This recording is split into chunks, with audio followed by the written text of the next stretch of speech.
ایک مرتبہ دو دوست سفر پر تھے اور اپنے ساتھ کھانا بھی باندھے ہوئے تھے۔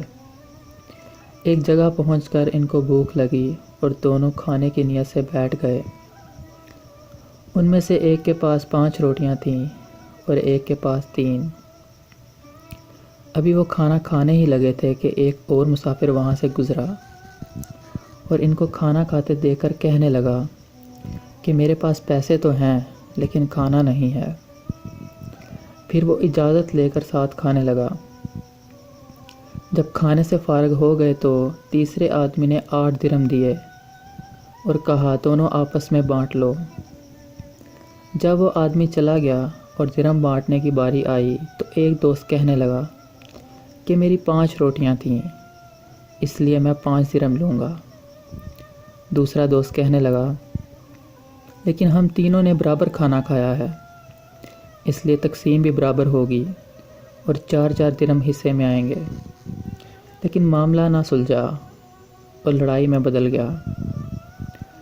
ان دونوں دوستوں کو حضرت علی رضی اللہ تعالیٰ عنہ کے دربار میں لے جایا گیا اور سارا معاملہ بیان کیا۔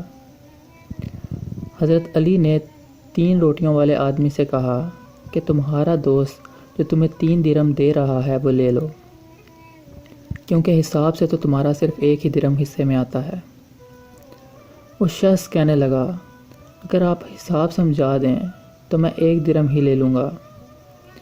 حضرت علی رضی اللہ تعالیٰ عنہ نے فرمایا کہ تمہاری 3 روٹیاں تھیں اور تمہارے دوست کی 5، یعنی کہ کل 8 روٹیاں تھیں اور کھانے والے 3 تھے۔ اب ان 8 روٹیوں کے 3 ٹکڑے کرو تو کل 24 ٹکڑے ہوئے۔ اب ان 24 ٹکڑوں کو 3 کھانے والوں پر تقسیم کرو تو ہر آدمی کے حصے میں 8 ٹکڑے آئے، یعنی کہ تم نے اپنے 8 ٹکڑے کھائے۔